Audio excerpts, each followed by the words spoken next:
Hello, I'm Tara Brabazon and I'm the Dean of Graduate Research at Flinders University. Welcome to Vlog 287, the Regional University. Wow, this is a precious vlog for me and I've come to a very special place. I'm recording in the great regional city Mount Gambier, but I'm at the moment in the Umphaston sinkhole. It is an incredible place. As always, when I take the camera and take you on the road with me, this is a bit of a challenging place to film, but wow, it is worth it.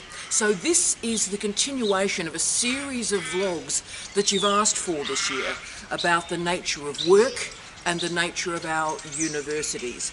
And this vlog today means everything to me because the bulk of the jobs I've undertaken through my life, and I'm now 52, the bulk of the jobs I've undertaken in academic life have been in regional universities. So I wanted to talk with some honesty about the strengths of regional universities, but also with a lot of clarity about the profound challenges and weaknesses as well.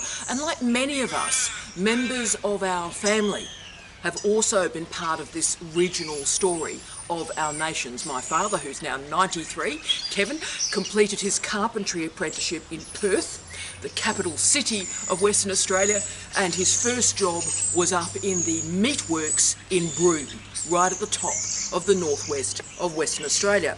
My mother Doris worked in the family grocery shop till the age of 12. She then became, to use the language of the time, a shop girl in a jewellery shop. But then when she married my father Kevin, she also went up to Broome and started to work in Streeters and Mail, the general store of Broome that's still there to this day. And even my remarkable brother, who completed a degree in medicine, went through his, and remember the language of the time, country service.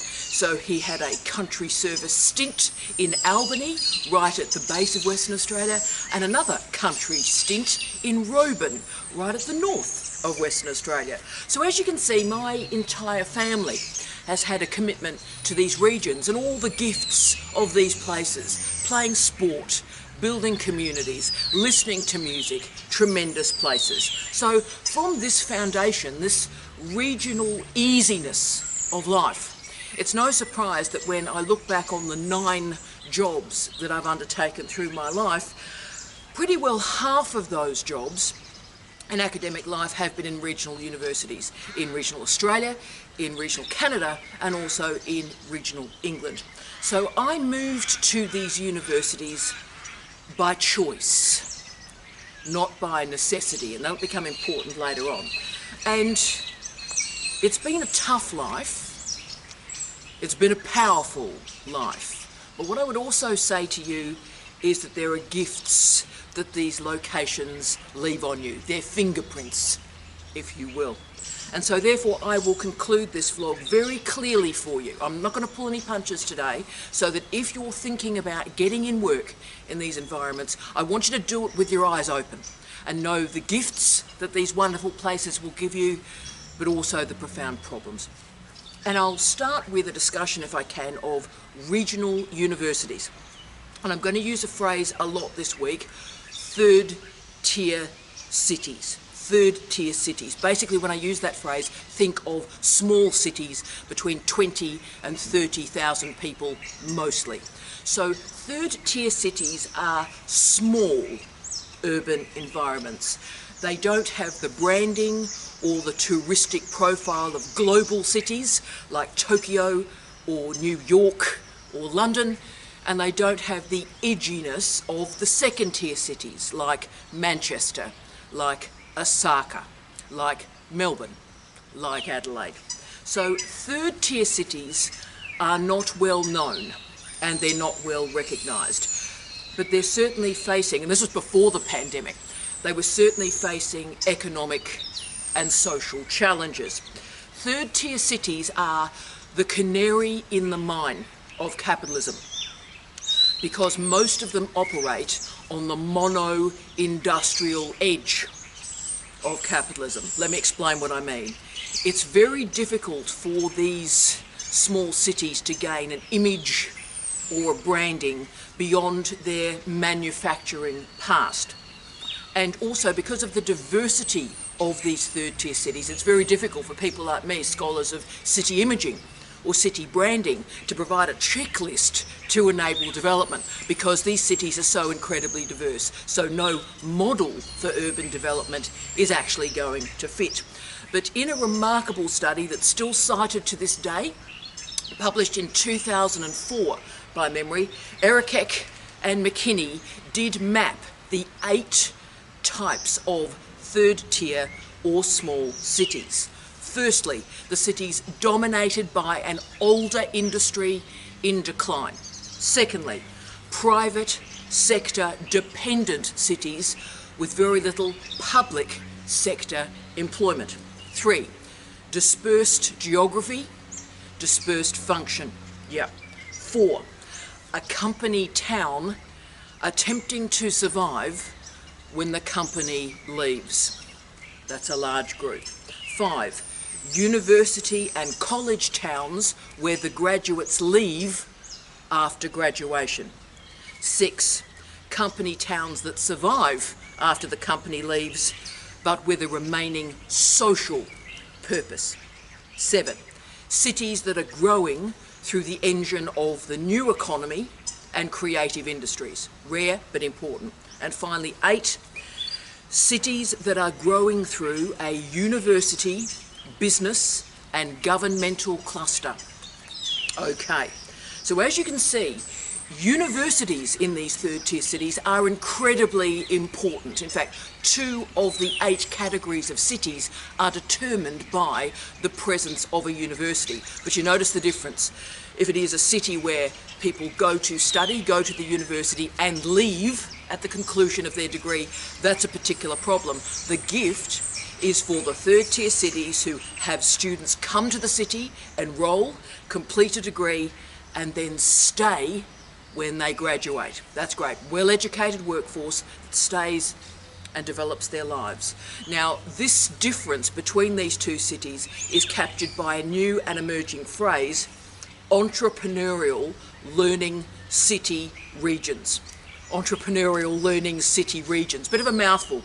But what this phrase tries to capture is the importance of a learning-led development, noting that graduates stay and we're now in a lifelong learning environment, so we need workers to continue to return to learning so that they're able to create sustainable development in the many meanings of that phrase. So with or without a university, as you can see, social and economic problems cluster in these small urban environments. Transportation and telecommunications are lacking, are poor, and because of the lack of an employment base, the population declines. And because the population declines, you've guessed it, health and education systems and structures and institutions start to melt away. So what happens is, abandoned and derelict buildings proliferate. We start to see environmental problems, environmental hazards, the leftovers from industrialisation. And of course, with this very, very narrow range of jobs available, the young people leave. Okay, so as you can see, let's catalogue the problems. You can't hold your population.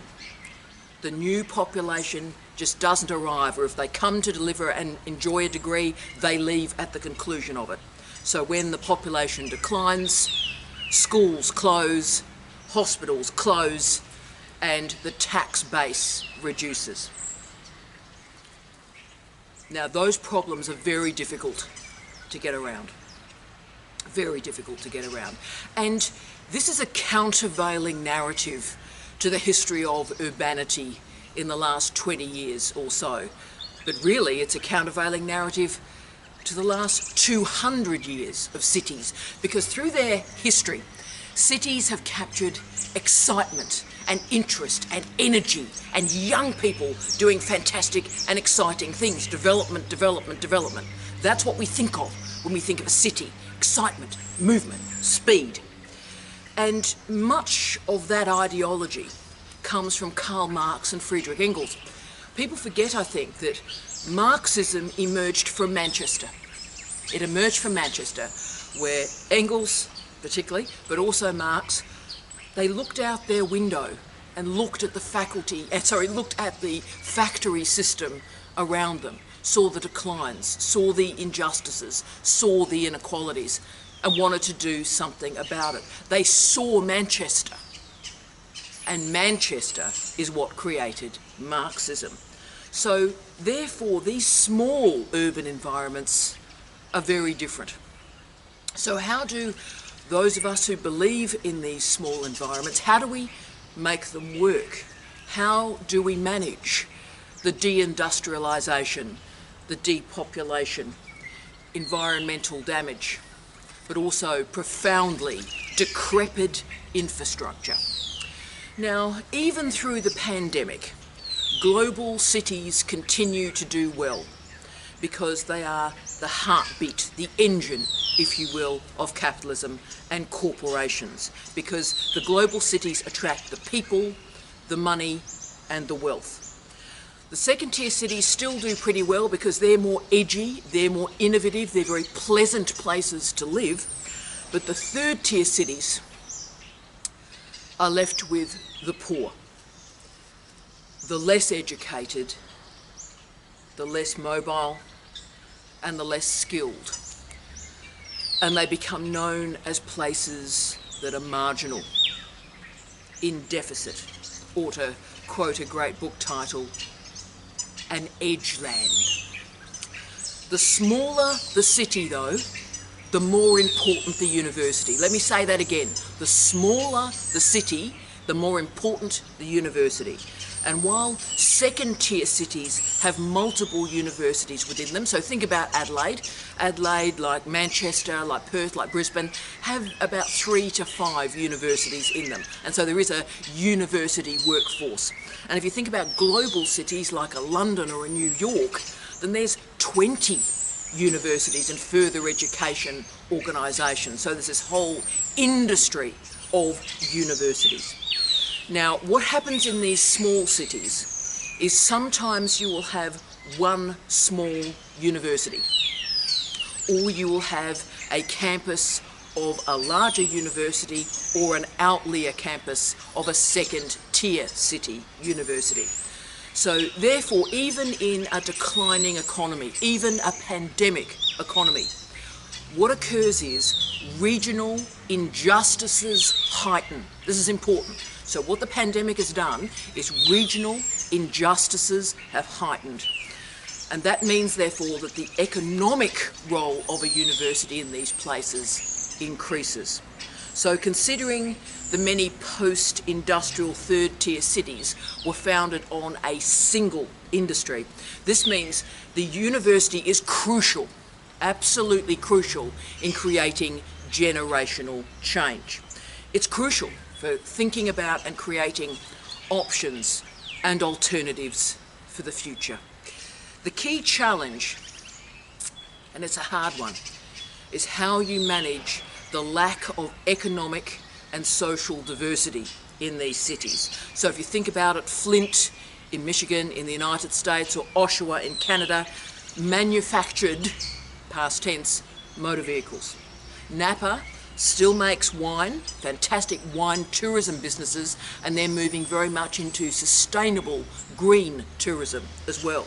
Blackpool was a destination for working class tourism. It's still trying to find its place today. And Rockhampton in Australia is known as the beef capital of Australia. Hi to everyone in Rock Vegas. So Rock Vegas is incredibly important to the beef industry, but also services the agricultural industries around Rocky. Now, as you can see, these are profound problems. And a university can't solve these problems. But it can provide a salve. It can provide a spark. It can provide movement. And look, there's very little research about small cities. I'm one of the researchers in the world. There's about 20 of us that look at these small cities. And it's a wonderful group of people. I respect their work enormously. But the reason why very few people study these cities is that they are incredibly diverse, as are the institutions within them. So if you think about it, Cambridge is a third-tier city. So is Ballarat. Now, both Cambridge and Ballarat have universities within them, but there isn't a lot that they have in common besides that. But maybe I'm wrong there, because there are benefits, even from Cambridge to Ballarat, in having a university or universities, in the case of Cambridge colleges, in these small cities, because universities are employers of staff. Now, this is incredibly important. Too often we just focus on the academics, the academic workforce in these cities. And certainly while academics do dominate the public vista, remember the diversity of workers in our universities. We have security, we have librarians, we have the crews that run the shop, the people that sell the food. All sorts of jobs exist in our universities. Remarkable cleaning staff, courier staff. So third-tier cities, as you can see, are key and important employers for an entire region. And therefore, regions like this and universities like this can be incredible gateways for graduate students.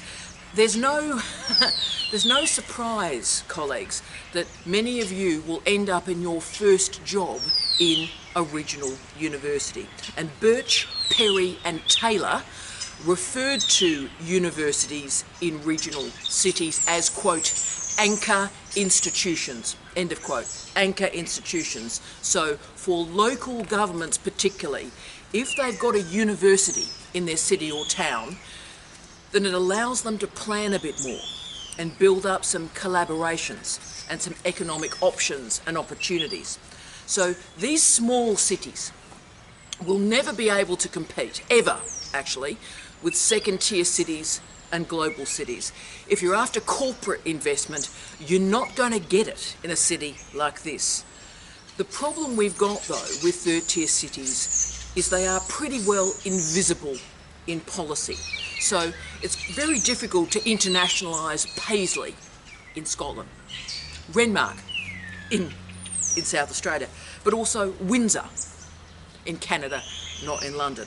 So if we're thinking about branding and city imaging development, we have to start from scratch. And we're not even starting from scratch. We're starting from an incredibly problematic history. Let me tell you. What happens because of our fascination with big cities is that the regional and the rural are configured as backward, summoning the cascade of truly appalling labels like redneck or gronk or bogan, depending on your nation. Appalling words. And it's time to provide a correction to the use of that ideology. Because what's happening is rural and regional cities are being seen through the lens of deficit. And therefore, the citizens who live in these environments are similarly read as in deficit, requiring the market economy, supposedly, rather than public services to improve the environment. So if the people that live in these sorts of environments would just be more entrepreneurial, you're in Mount Gambier, be more entrepreneurial, then you'll actually be able to develop your life. Now, we need to grasp that the truly appalling word redneck is not real. It has nothing to do with the reality or the lived experience of regional, rural and remote environments. And instead, it's judging these places and the people who live in them as lacking, as undeveloped, as indeed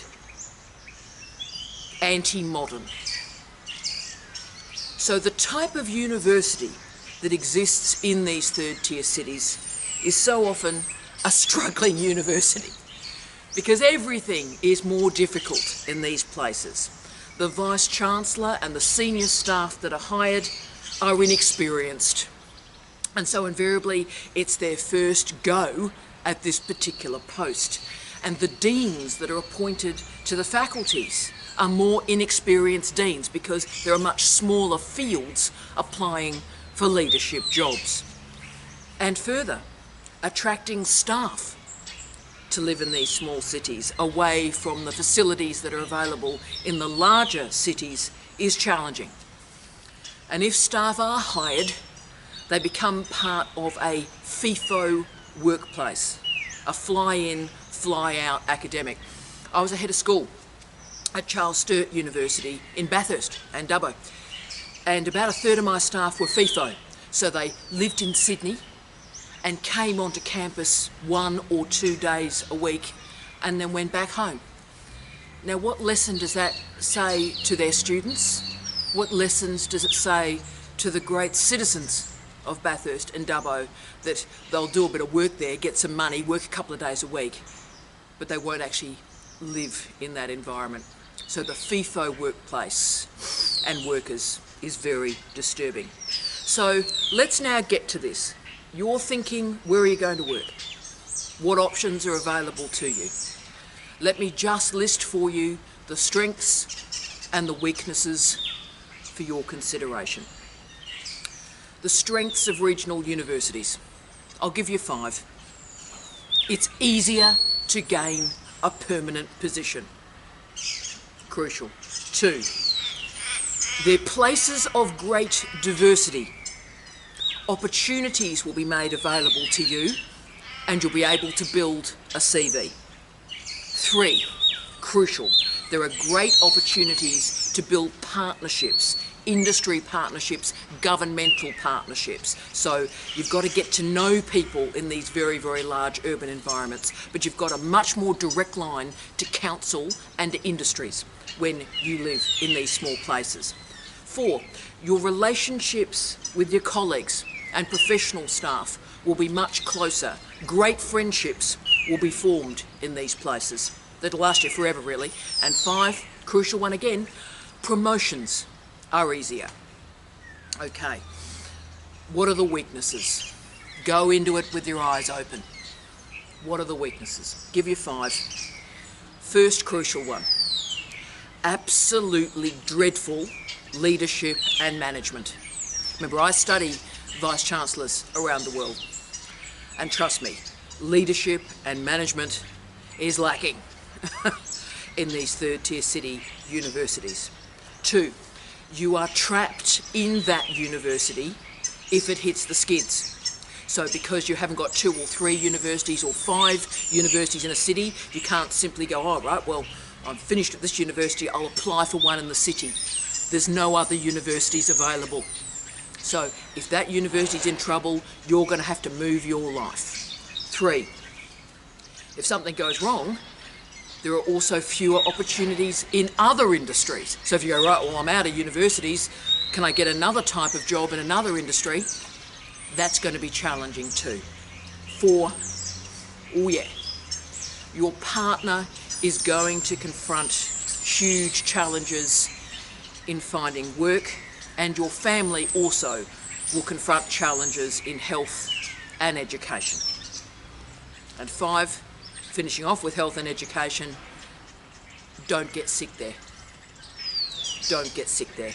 Health and education options are limited. So if you have school-aged children, you've really got to go into the situation with your eyes open. So you can see from those strengths and those weaknesses, we need to confirm all the usual stuff that happens when you move your life to get a job. So we all know moving house is an absolute nightmare. And then of course there is the crucial complexity that if you have a partner, you have to try and find a working environment for them that'll bring them happiness or at least satisfaction.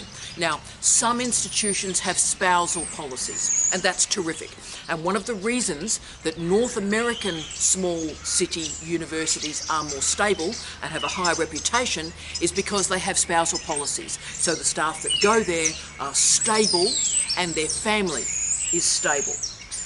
But let me give you the crucial, very, very common narrative of what is happening in regional city universities.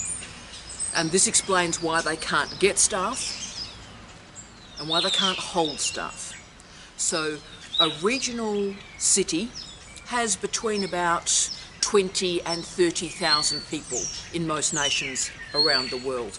It has one university. It may be a regional campus of a major university in a second-tier city, or it might be one of many campuses through a region. Now, this university is the biggest employer in the region. And it's funny how often I hear vice-chancellors be prideful about this. This university is the biggest employer in the region. That's a problem. That's not a good thing. That's a problem. A university must be one of many industries that facilitate economic development and growth. If a university is the biggest employer, you've got to be careful, because what then happens is, because they're having difficulty getting staff, what sort of staff then arrive? Okay, so think about it from your perspective. You're in a job. You're absolutely miserable. You feel yourself moving through anxiety or depression or dark thoughts, and suddenly you go, I've got to get out of here. I've got to get out of here. Or indeed, for some staff members, you have a really bad day. Someone says absolutely something unsayable to you, and you go, I'm out. So you apply for and get the first job you apply for. And it's invariably in a regional university, because they're an easier place to get work. So you see what happens. The staff that then arrive in regional universities,